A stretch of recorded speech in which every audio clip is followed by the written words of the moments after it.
इमरान खान की ज़ेर सदारत जमान पार्क में मुशावरती इजलास, पंजाब और केपी असम्बलियां तहलील करने की तौसीक कर दी गई। इसके बाद सिंध और बलोचिस्तान से हमारे अरकान असम्बली इस्तीफे देंगे।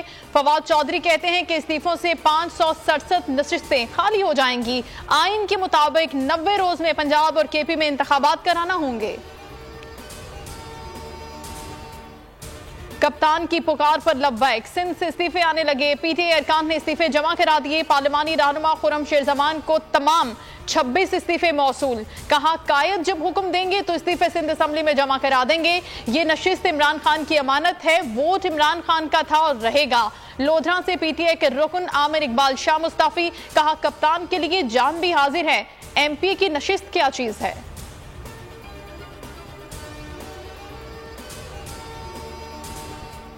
इमरान खान के असम्बलियां तहलील करने के बयान पर नून लीग परेशान। नून लीग पार्लिमानी कमेटी इजलास की अंदरूनी कहानी सामने आ गई।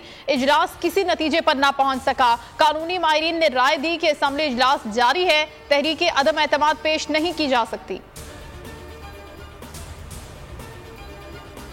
पैसा फेंक तमाशा देख, इलेक्शन कमीशन खजाने पर बड़ा बोझ डालने के लिए तैयार। तर्जुमान का कहना है कि पंजाब और केपी जिमनी इलेक्शन पर 22 अरब के अखराजात आएंगे।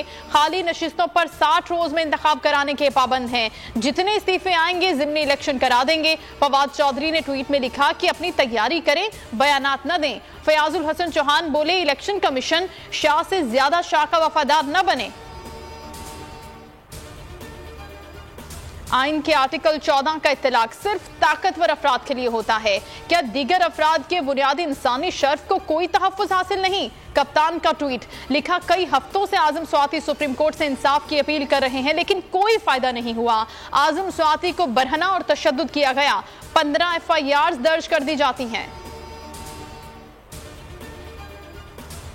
दौरान हिरासत कत्ल का खदशा है। पहले भी बदतरीन तशद्दुद किया गया। आजम स्वाति अर्जी लेकर इस्लामाबाद हाई कोर्ट पहुंच गए। कहा FIA ने पेका कवानीन के तहत मुकदमा दर्ज किया। मुकदमात की तफसीलात तलब करने, दूसरी जगह मुंतकली से रोकने की इस्तदा।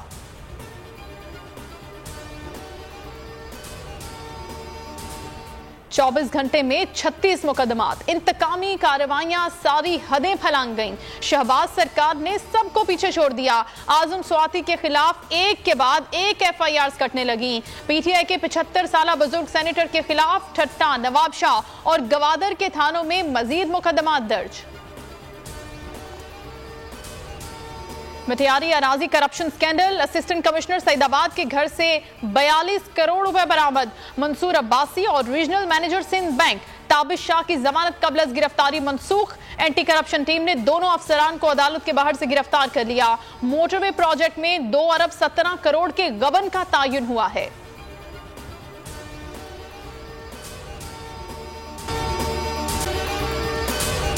अगर आपको ये वीडियो पसंद आई है तो हमारे चैनल को सब्सक्राइब करें और बेल आइकन को प्रेस करें।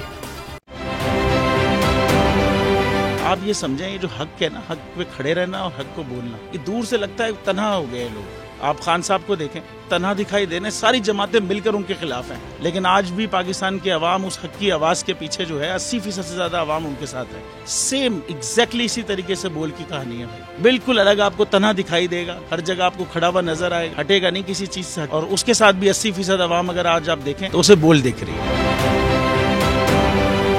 जाली केस है ना, ये हम पे उस वक्त बनाए गए थे जब हुकूमत यही थी, इन्हीं लोगों की हुकूमत थी ना। और ये जाली केस, इनको मैं नहीं कह रहा इस केस को जाली केस, इनको पाकिस्तान में क्या पूरी दुनिया में एक ऐसा शिकायत कुंदा नहीं मिला, एक ऐसा कंप्लेनेंट नहीं मिला जिसने ये कहा हो कि हमारे साथ फ्रॉड हुआ है। तो ये खुद ही बन गए कंप्लेनेंट और ये खुद ही इन्होंने खुद ही इन्वेस्टिगेशन की, उसकी खुद ही तफ्तीश भी की। यानी कि कंप्लेनेंट भी है, इन्वेस्टिगेशन ऑफिसर भी है। और इन द एंड इन्होंने फिर उसके बावजूद ये कोर्ट में जमा कराया कि जी ये केस जाली केस था और इसमें किसी किस्म जो कुछ एग्जैक्ट कर रहा था सब लीगल। ये मेरी बात नहीं है, ये इनके इन्वेस्टिगेशन ऑफिसर की बात। सबसे ज्यादा व्यूज और सबसे ज्यादा रेटिंग के साथ बोल आज भी रहा नंबर 1 पर।